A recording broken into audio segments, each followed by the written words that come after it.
Hi! నేను ఈ వీడియోలో చూపిస్తుందొచ్చేసి ఇసుర్రాయి అండి. ఇది అందరికీ తెలిసుంటుందో లేదో అనని చెప్పి నేను ఈ వీడియో రికార్డ్ చేశాను.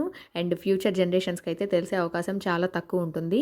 సో, ఈ వీడియో చూసైనా రేపు ఫ్యూచర్ జనరేషన్స్‌కి దీన్ని ఇసుర్రాయి అంటారు అనని చెప్పి చూపించొచ్చని చెప్పి ఈ వీడియో రికార్డ్ చేశాను.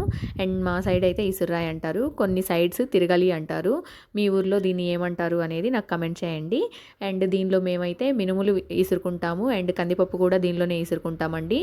సో, మినపప్పు గానీ, కందిపప్పు గానీ ఏదైనా మేము ఓన్‌గా ప్రిపేర్ చేసుకొని దాంతోనే మేము దోసలు లేక పప్పు చేసుకోవాలన్నా గూడా ఐటెమ్స్ అన్నీ గూడా మేము సొంతగా చేసుకొని వాటితోనే తయారు చేసుకుంటామండి. ఈ తిరగల్లో పైన ఒక రాయి, కింద ఒక రాయి ఉంటుందండి. ఆ రెండిటి మధ్యలో నుంచి మనకు కందిపప్పు గానీ, మినపప్పు గానీ 2 సెపరేట్ అయ్యి వస్తాయి. సో, ఈ పప్పుని ఈ విధంగా రెడీ చేసుకోవచ్చు. మధ్య మధ్యలో ఇలా తిప్పుతూ ఉన్నప్పుడు ఈ పైనున్న కర్ర ఉంటుంది గదా! సపోర్టింగ్‌గా పట్టుకోవడానికి అది ఊడిపోవచ్చు. అప్పుడు మనం గుండ్రాయితో గానీ, లేకపోతే ఏదన్నా బలమైన వస్తువుతో అట్లా కొట్టి మళ్ళీ ఇలా తిప్పుకుంటూ ఉండాలి. అంతే అండి. ఈ వీడియో మీకు ఇన్ఫర్మేటివ్‌గా అనిపించినట్లయితే like, share and subscribe to Daily Deets. Bye.